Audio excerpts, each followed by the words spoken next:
নমস্কার বন্ধুরা, এসো গল্প শোনাইতে তোমাদের সকলকে স্বাগত জানাই। আজকের গল্প খাঁটি, লিখেছেন রিমা বিশ্বাস।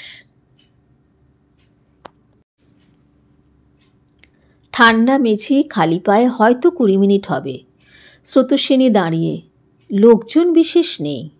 অভ্র পাশে দাঁড়িয়েছিল, কিন্তু হাতে গাঁটছড়া চাপিয়ে কোথায় যেন বেপাত্তা হলো।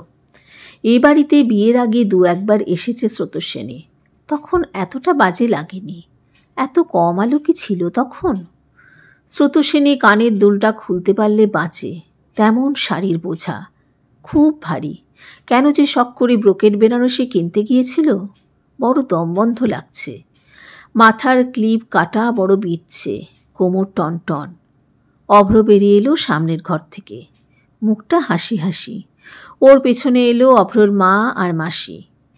গোমরা মুখের ভদ্রমহিলাকে সেদিন কি আজকের মতো লেগেছিল? ভদ্রমহিলা বরণডালা মুখের সামনে ধরে বড় অনিচ্ছায় বরণ করছেন। স্রোতস্বিনীর মাথাটা ঝিমঝিম করছে।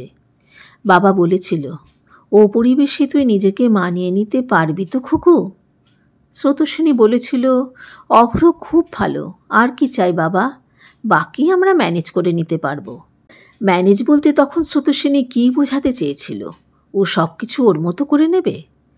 অনেক ফাঁকা হাওয়া বের হওয়ার পর অতি কষ্টে শাক বাজালো অভ্রর বোন জড়ি। আলতা জলে পা ডোবানোর রেওয়াজ হয়তো এদের নেই, তাই সোজাসুজি ঘরে ঢুকে গেল স্রোতস্বিনী। মাছ ধরা বা চালের ঘট ফেলার কোনো রীতিতেই এরা গেল না। ভালো লাগলো একদিকে, বড় ক্লান্ত লাগছিল। একটু যদি ঘুমোনো যেত। ঘরেও দাঁড়িয়ে আছে 10 মিনিট হলো, আর কেউ নেই, অভ্র পর্যন্ত না। আর দাঁড়িয়ে থাকতে না পেরে খাটে পা ঝুলিয়ে বসেই পড়ল। হাই আসছে, ঘরের লাইটটা কম পাওয়ারের কেমন ডিপ্রেশন আসছে। দেওয়াল নোনা ধরা, কিছু কিছু জায়গা ফুলে উঠেছে ফোড়ার মতন। সিলিং ফ্যানটা ঝুল ধুলো মাখা, বিছানা চাদরেও কিচকিচে ধুলো। তেমনি মশা, 2 পায়ে তারা যথেচ্ছারে হুল ফোটাচ্ছে। স্রোতস্বিনী জানত অভ্রদের অবস্থা ভালো না, কিন্তু পরিষ্কার থাকতে গেলে কি বড়লোক হতে হয়? এ কি, অভ্রর মা ঘরে ঢুকে যেন অবাক হলেন। হাঁ করে চেয়ে রইল স্রোতস্বিনী। তুমি শাড়ি কাপড় ছাড়োনি কেন? আসলে সুটকেসটা খুলতে হবে। তো খোলো, আমি খুলবো নাকি? একটা বিশ্রী মুখ করে অভ্রর মা চলে গেলেন। তাজ্জব হলো স্রোতস্বিনী। বাড়িতে বিয়ে তো কম দেখেনি। নতুন বউ এলে তাকে সাহায্য করার জন্য হাজারো হাত এগিয়ে আসে। সুটকেস খোলা থেকে শাড়ি বের করা, শাড়ি পরানো সব করে দেয় বাড়ির মেয়েরা। আর এই তো অদ্ভুত অভিজ্ঞতা হচ্ছে স্রোতস্বিনীর। নিজেই সুটকেস খুলে একটা হালকা শাড়ি পরে মাথার ক্লিপগুলো খুলে পুড়ে রাখলো হ্যান্ডব্যাগে। ইচ্ছে করছিল বিছানা চাদরটা ভালোভাবে ছেড়ে একবার পেতে নেয়, কিন্তু তা শোভন হবে কিনা বুঝতে পারল না।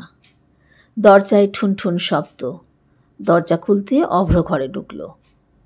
এই বাড়িতে কেউ দৌড় দিয়ে শোয় না, তুমি দরজা খোলাই রেখো, অভ্র বলল। কিন্তু আমি তো চেঞ্জ করছিলাম। অভ্র চুপ করে রইল। এতক্ষণে বিরক্তিটা অভ্রর ওপরেই গিয়ে পড়ল, তাই বলল, চাদরটা ছেড়ে দাও তো, আমি নয় পেতে নেব। অভ্র যেন আতকে উঠল।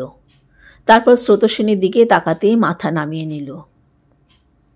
আমার ব্লু ট্রলি ব্যাগটা খুলো, ওখানে নতুন চাদর আছে, বের করে দাও। আমি এত ধুলো ভরা বিছানায় শুতে পারবো না, এখনই সারা শরীরে র্যাশ এসে ভরে যাবে। অভ্র তাই করল। শুধু চাদর বের করলো তা নয়, ওদের পাতা ধুলোয় ভরা চাদর তুলে নিজেই নতুন চাদরটা বেশ টান টান করে পেতে দিল। খুব হাসি পাচ্ছিল স্রোতস্বিনীর অভ্রর এমন ইনস্ট্রাকশন মেনে কাজ করা দেখে, যদিও হাসি ফুরোলো খেতে গিয়ে। সেই অভিজ্ঞতা আরও শোচনীয়। এরাই শীতেও মাটিতে শতরঞ্জি পেতে খায়। টেবিল চেয়ারের বালাই নেই। স্রোতস্বিনী আজীবন চেয়ার টেবিলে খেয়ে বড় হয়েছে। মাটিতে বসে খাওয়া ওর পক্ষে যথেষ্ট কষ্টের, তার উপর খাওয়াও অতি ভয়ঙ্কর। মাছের ঝোল মিষ্টি, ফুলকপির ঝোল মিষ্টি, ডাল পর্যন্ত মিষ্টি। এরা ডায়াবেটিস করিয়েই ছাড়বে। জন্মকাল তরকারিতে মিষ্টি বেশি হলে তা বর্জন করে এসেছে স্রোতস্বিনী। মনে হলো সেই ফেলে আসা মিষ্টি তরকারি বুঝি এখন বদলা নিচ্ছে। খাওয়া সেরে যখন শুতে এলো তখন বেশ রাত, আজ কাল রাত্রি। কাল অভ্র এই রুম শেয়ার করার শাস্ত্রীয় অনুমতি পাবে। শরীর ক্লান্ত ছিল, তাই শুতেই ঘুমিয়ে পড়ল স্রোতস্বিনী। যদিও ঘুমটা ক্ষণস্থায়ী হলো মশার কনসার্টে। ছোট থেকে একটাই সমস্যা, তা হলো মশার কামড়। কান্না পেয়ে যেত মশা কামড়ালে, তাই বাড়িতে সন্ধে হতেই জানলা বন্ধ রাখা হতো। উঠে বসে চটচট মশা মারার খেলায় নামতে হলো শেষমেশ। খুব ভোরে ওঠার অভ্যেস কোনো কালে ছিল না, কিন্তু এখানে ঘুমই তো এলো না। সকালে বাথরুমে গিয়ে প্রায় অন্নপ্রাশনের ভাত উগড়ে আসার জোগাড়। মারাত্মক দুর্গন্ধ, তেমনই নোংরা আর শ্যাওলাধারা। পা পিছলতে পিছলতে বেঁচেছে কোনোভাবে। বেলা 8টা নাগাদ অভ্রর মা 1 কাপ চা আর 2টো বিস্কুট দিলেন। যদিও ভোরে উঠে স্রোতস্বিনীর ভয়ঙ্কর রকম খিদে পেয়ে গিয়েছিল। সকালে খালি পেটে চা খাওয়ার অভ্যেস ওর একেবারে নেই। দুপুরের দিক থেকে কিছু লোকজন আসা শুরু হলো। স্রোতস্বিনী স্নান সেরে বসেছিল ঘরে। সাংঘাতিক ডিপ্রেস লাগছে, মনে হচ্ছে নিজেই নিজের সর্বনাশ করল। এভাবে কি সুখে থাকা যায়? কলেজের দিনগুলো কি অসম্ভব ভালো ছিল। ভালো ছিল অভ্রর সঙ্গে একই অফিসে কাজ করার অভিজ্ঞতা। কি প্রাণবন্ত আর হাসি খুশি একটা ছেলে, যে সর্বক্ষণ খেয়াল করে যায় স্রোতস্বিনীর কি ভালো লাগে আর কি না। কখনো ঝগড়া হয়নি আজ পর্যন্ত অভ্রর সঙ্গে। ও এতটাই বুঝতার আর শান্ত স্বভাবের। কলেজ সোশ্যালে বাইরের কতগুলো ছেলে এসে মেয়েদের সঙ্গে অসভ্যতামি করলে অভ্র একাই চড়থাপ্পড় দিয়ে এসেছিল। নিজেও মার খেয়েছিল। 4টে ছেলে আর ও একা, মার তো খাবেই। তবু ও ভয় পায়নি, লড়ছিল একাই। তারপর কলেজের বাকি ছেলেরা গিয়ে একটা বড়সড় গোলমাল করেছিল। অভ্রর সাহস, প্রতিবার সত্তা, আবার সে সঙ্গে যত্নশীল হওয়া ওর প্রতি আকর্ষিত করেছিল স্রোতস্বিনীকে। স্রোতস্বিনীর মনে হয়েছিল পুরুষ মানুষ হবে নির্ভীক, এই গুণ কম ছেলের থাকে। অথচ অভ্রর ওর সাহসিকতার উপর কোনো দম্ভ নেই। মাথার ভিতর অভ্র নেশার মতো ছড়িয়ে গিয়েছিল। বিয়ের কথা উঠলে ওকে ছাড়া কারো কথা ভাবতে পারছিল না। তবে এখন কেন মনে হচ্ছে সম্ভব হবে না এখানে থাকা? চোখ ভিজে আসছে। রিসেপশন অনুষ্ঠানে বারবার সব কিছু ঝাপসা হয়ে আসছিল। ভাড়া করা বাড়িতে অনুষ্ঠান, মা বাবা এসেছে, মা কাঁদছে। স্রোতস্বিনীর কাঁধে হাত রেখে কুমুদ জিজ্ঞেস করলেন, ভালো আছিস তো রে? মাত্র কয়েক ঘন্টার ব্যবধান। মা তাতেই কেমন অস্থির হয়ে উঠেছে। হয়তো স্রোতস্বিনীর মনের ভিতরকার তোলপাড় মায়ের মনের শান্ত দ্বীপেও ঝড় তুলেছে। ফুলের মুকুট পরা মাথা একপাশে কাত করল স্রোতস্বিনী। বুকের ভেতরটা ভার। মনে হচ্ছে মা বাবার সঙ্গেও যেন অন্যায় করে ফেলেছে ও। রাতে অভ্র কাছে এসে বলল, তুমি কিছু তো খেলে না আজ? এত রাতে আর ভাল লাগছিল না। আমার এক বন্ধুর দাদার ক্যাটারার, চিলি চিকেনটা কিন্তু ভালো করেছিল। অভ্র? স্রোতস্বিনী কিছু বলতে চাইছিল। স্রোতস্বিনীর হাতটা নিজের বুকের উপর নিয়ে অভ্র তাকালো। স্রোতস্বিনী বলতে চাইছিল বাথরুমটা পরিষ্কার করার কথা, কিন্তু বলতে পারল না। এক রহস্যময় জগৎ যেন তখন টানছে। স্থান কাল পাত্রদের ভুলে পাড়ি দিয়েছে নিবিড়তার সন্ধানে। সকালটা আগের দিনের পুনরাবৃত্তি হলেও এবার ওর ওকতোলা শব্দ বুঝে গেল অভ্রর কান পর্যন্ত। ঘরে ঢুকতেই অভ্র বিছানায় উঠে বসে বলল, কি হয়েছে? তোমাদের বাথরুমটা বড় নোংরা, প্লিজ পরিষ্কার করার ব্যবস্থা করবে? লজ্জিত মুখে অভ্র মাথা নামিয়ে নিল। তারপর বলল, আসলে লোকজনের বাড়ি তো, তাছাড়া সত্যিই অনেকদিন পরিষ্কার করা হয়নি। খারাপ লাগলো স্রোতস্বিনীর, কিন্তু কী বা করত? অভ্র ছাড়া এসব কাকেই বা বলতো। নিজের ঘরে চুপচাপ বসে আর কদিন বাদে অফিসে জয়েনিং। অভ্র আর ও আলাদা জায়গায় চাকরি করছে। অভ্রর আগামীকাল জয়েনিং, 2 দিন পর জয়েনিং স্রোতস্বিনীর। এখন মনে হচ্ছে 2 দিন বাড়তি ছুটি না নিলেই হতো। হঠাৎ অভ্রর মা আর পিসির গলা পেতে কান খাড়া হলো। বউয়ের দাসত্ব করিস নে, তবে আর বাঁচতে হবে নি। ঘর থেকে বেরিয়ে এলো স্রোতস্বিনী। ঝাঁটা ঘষার শব্দ পেয়ে দালানে নেমে দেখে অভ্র গামছা পরে ঝাঁটা আর ব্লিচিং পাউডার হাতে বাথরুম ঝাঁটাচ্ছে। অভ্রর মা একটা ভয়ঙ্কর হিংস্র চোখে ওকে একবার মেপে চলে গেল। জরি ওর মুখের দিকে চেয়ে রইল, কোনো অভিব্যক্তি না ফুটিয়ে। স্রোতস্বিনীর মনে পড়ছিল যখন অফিস থেকে একসঙ্গে ওরা প্রথম এ বাড়িতে এসেছিল। অভ্রর মা প্রথমে এরকমই একটা অদ্ভুত মুখ করে থাকলেও পরে স্বাভাবিক হয়েছিল। এরপর আবার এসেছে স্রোতস্বিনী। তখন থালা সাজিয়ে নিমকি, বিস্কুট আর লবঙ্গ লতিকা খাইয়েছেন ইনি। জরি পাশে বসে অনেক কথা বলেছে। বাড়ি কোথায়, কে কে থাকে, স্রোতস্বিনীর বাবা কী করেন, মা কী করেন, ওদের ছাদ আছে নাকি, সে ছাদ কত বড়, গাড়ি আছে নাকি, আরও কত। এও জিজ্ঞাসা করেছে স্রোতস্বিনীর কুকুরের শখ আছে নাকি। কিন্তু এর মধ্যে হঠাৎ কী এমন পরিবর্তন হলো যে এরা ওকে সহ্য করতে পারছে না। অভ্র চলে গেলে আরও যেন অসহনীয় হয়ে উঠছিল এ বাড়ি। আত্মীয় যে কজন এসেছিলেন তারাও চলে গেছে। দুপুরের দিকে ঘর থেকে বেরিয়ে সামনের দালানটায় পায়চারি করতে মন চাইল। বাড়িটা গলির ভেতর, বেশ কিছু গাছগাছালি আছে বাড়ির পেছন দিকটায়। দুপুরের দিকে ঘুঘুর ডাক শোনা যায়। অভ্রর মার গলা পাচ্ছিল স্রোতস্বিনী। হয়তো ফোনে কারোর সঙ্গে কথা বলছেন। কারো ব্যক্তিগত কথা শোনা অভদ্রতা, তাই সরে আসছিল, কিন্তু পারল না। যখন মনে হলো কথার বিষয়বস্তু ওই। আমি কি চাই ভেবেছিলাম ছেলে এরকম বোকার মরণ হবে? বড়লোক বাড়ির মেয়ে ধরেছিস যখন, তখন মোটা টাকা হাঁকাবি না? আমাদের আর কি আছে বল, মেয়ের বিয়ে আর কি দিয়ে দেব? ভেবেছিলাম অভ্রর পণের টাকায় জরিটার গতি হয়ে যাবে, কিন্তু আমার কপাল, এ তো দেখি আমাদেরই অন্যে ভাগ বসাতে এলো। অভ্র আবার বলে রান্নায় চিনিটা কম দিও, ও খেতে পারে না। মরণ আমার, না পারে তো নিজের খাওয়ার ব্যবস্থা নিজে করুক না কেন? সারা শরীর যেন কেঁপে উঠল স্রোতস্বিনীর। বিয়ের আগেই অভ্রকে জানিয়ে দিয়েছিল ওরা দুজনেই স্বাবলম্বী, তাই বিয়ের জন্য বাবার জমানো টাকা একেবারে খরচ করবে না।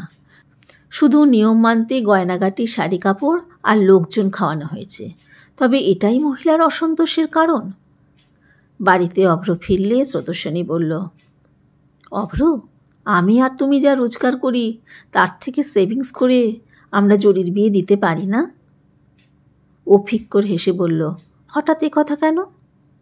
না, আমাদের তো দায়িত্ব আছে কিছু। বিছানায় গা এলিয়ে অভ্র বলল, তোমার আমার স্যালারি আর কতই বা। হ্যাঁ, লোন তোলা যায়। জরির এডুকেশন বলতে 12 ফেল। বিয়ের সমস্যা তো হবেই। সমস্যা বটে, কিন্তু সমাধান কি তবে স্রোতস্বিনীর বাবার থেকে নেওয়া পণ? নিজের চাকরি জয়েন করার পর কিছুটা ভালো লাগছিল স্রোতস্বিনীর। ও বাড়ি বড় গোমোট লাগে। উইকেন্ডে বাড়ি চলে যায়, হাতে স্বর্গ পায় তখন। বাবার আনা বাজার, মায়ের হাতে তরিজুত করে রান্না, ওদের শ্বেত পাথরের বাথরুম, বেসিন, জানলার পাশে রোদে ফুরফুর বিছানা। অভ্রদের বাড়িতে সকালে উঠে প্রতিদিন মুশকিল হয় মুখ ধুতে। ওরা মগে জল নিয়ে মুখ ধোয়। ওদের বাথরুমে বেসিন নেই, শাওয়ার তো দূরে থাক, তাই মগ বালতিতে ডুবিয়ে স্নান সারা। অভ্রর মা হেসেল ছাড়েন না, তাই স্নানের জল গরম করার জন্য অভ্রর সুপারিশ দরকার পড়ে। এভাবে কি করে কাটবে জীবন? বাড়িতে এসব কথা একেবারে বলা যায় না, তাই অফিসের এক কলিগকে বললে সে বলল, যা বলছিস তাতে তো একেবারে হাঁ ঘর। তা তোর গয়নাগাটিগুলো সামলে রেখেছিস তো? যা সোনার দাম, দেখলি একটা মিসিং। কথাটা গায়ে মাখেনি স্রোতস্বিনী। এ আবার হয় নাকি? এদিকে ওর প্রতি শনি রবি বাড়ি যাওয়া দেখে অভ্র বলল, এই উইকেন্ডে না হয় আমরা বাইরে খেলাম। মহা আনন্দে রাজি হয়ে যায় স্রোতস্বিনী। সময়টা কাটেও খুব ভালো, সেই আগের মতো। কারো গোমরা মুখ নেই, বিরক্তি বা হতাশা নেই। সামনে পছন্দের সুস্বাদু খাবার আর পছন্দের মানুষ। কিন্তু বাড়ি ফিরতে হলো চরম অশান্তি। চোখ মুখ লাল করে অভ্রর মার চিল চিৎকার, বাইরে বাইরে ঘোরা আর খাওয়া, এদিকে ঘরের লোকের ভবিষ্যতের ভাবনা নেই। কী রে অভ্র, এই জন্য মানুষ করেছিলাম তোকে? তোর বাপ তো ঠনঠনে গোপাল, একটা টাকা জমানো নেই।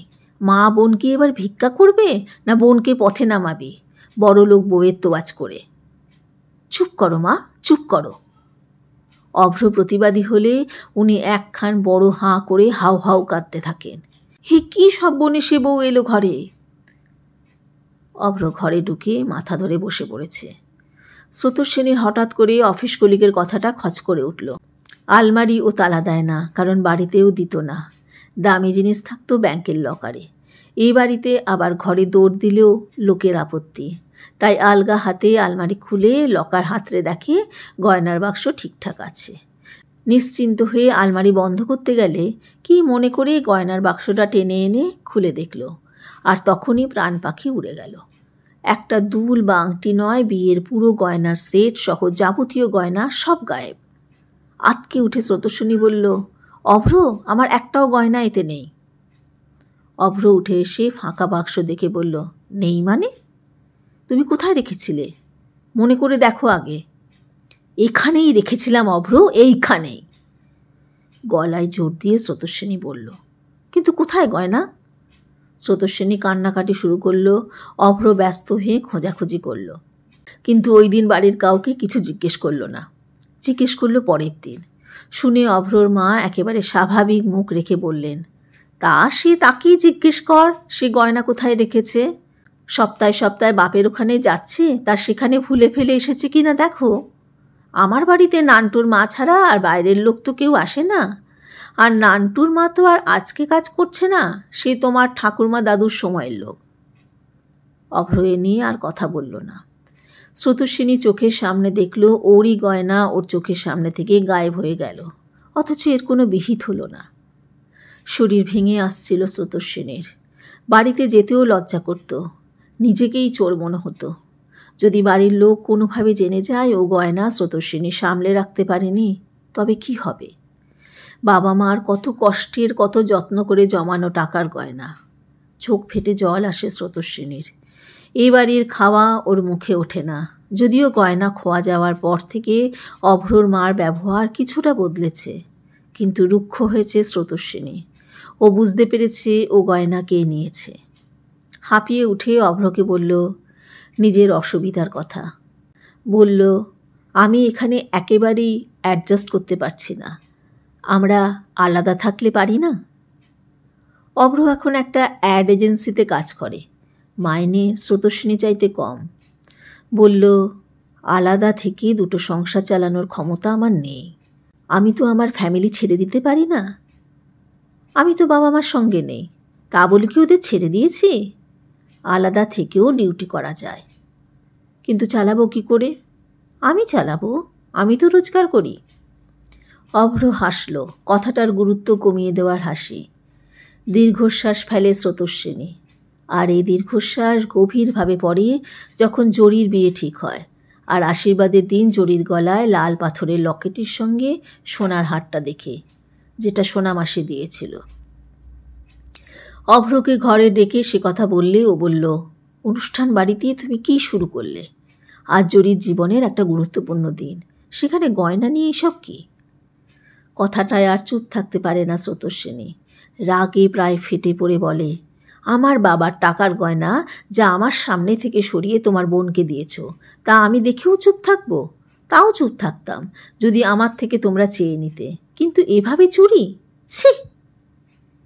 অভ্র গম্ভীর গলায় বলল, তুমি বাড়াবাড়ি করছো। আমি আমি বাড়াবাড়ি করছি? তুমি চেনো না ও লকেট? বিয়ের রাতে ওটা ঘুরিয়ে ফিরিয়ে দেখোনি? বলনি তোমার পছন্দ তো নীল, তবে লকেটের পাথর লাল কেন? বাজে বকো না, তোমার হার বোনের গলায় যাবে কি করে?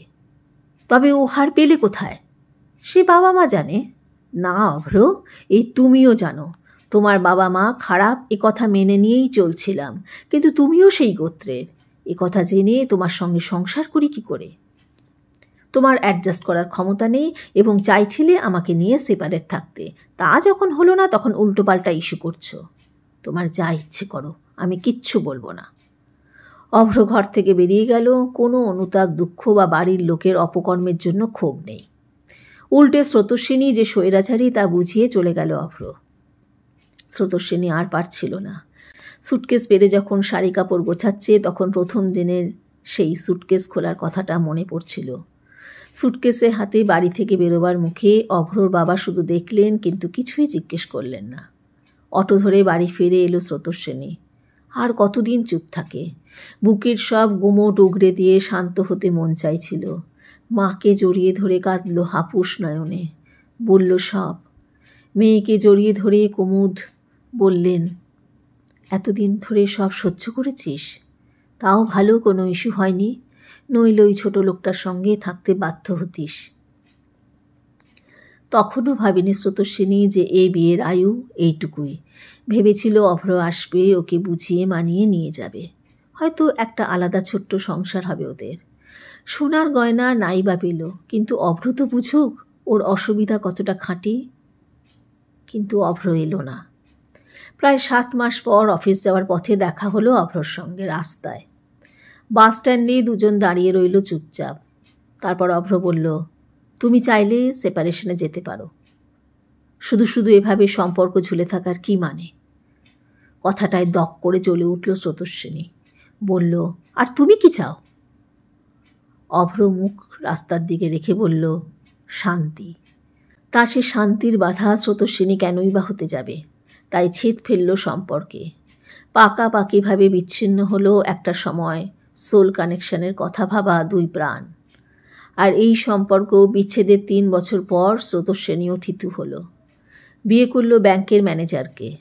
আর আশ্চর্য রকমভাবে একটা ফ্যামিলি ট্রিপে দেখা হয়ে গেল ট্রেনে অভ্রর সঙ্গে। পাশে অল্প বয়সী একটি মেয়ে, বোঝাই যাচ্ছে ওর বউ। এ কিছু অস্বাভাবিক নয়, কিন্তু যার সঙ্গে একটা সময় এত আন্তরিক সম্পর্ক ছিল, তাকে অন্য কারো সঙ্গে দেখলে কষ্ট হওয়াটাও স্বাভাবিক। যদিও বুকটা ধক করে উঠল মেয়েটার গলার হার আর লকেট দেখে। এটা আর একটা সেট। সেটটা জন্মদিনে বাবা দিয়েছিল। সরু চেন, সবুজ পাথরের লকেট, সঙ্গে সরু রিঙে সবুজ পাথর ঝোলানো দুল। সে এখন ঝুলছে অভ্রর বউয়ের গলায়। অভ্রও দেখেছে ওকে, কিন্তু না দেখার ভান করে জানলার দিকে মুখ করে রাখল। স্রোতস্বিনী থম মেরে বসে ওর বর অনিরুদ্ধর পাশে। কি বোকাই না ছিল স্রোতস্বিনী, নইলে এমন লোককে খাঁটি মনে হয়? কত জটিল হয় মানুষের মন, আর কতই কঠিন হয় জীবন। বুঝে পা না ফেললেই ক্ষত ক্রমশ দাগে পরিণত হয়। এ ধোঁকাবাজি কখনো ভুলতে পারবে স্রোতস্বিনী? উল্টো দিকে জানলার দিকে তাকিয়ে খালি এসবই মনে আসছিল। কেমন লাগলো আজকের গল্প? আমার গল্প পড়া শোনার জন্য আন্তরিক ধন্যবাদ জানাই। আমার গল্প পড়া যদি তোমাদের ভালো লেগে থাকে, তাহলে আমার চ্যানেলটিকে সাবস্ক্রাইব করে আমার সাথে থেকো, পাশে থেকো। আজকের মতো তোমাদের বিদায়। আবার কোনো দিন নতুন কোনো একটা গল্প নিয়ে তোমাদের সামনে হাজির হব।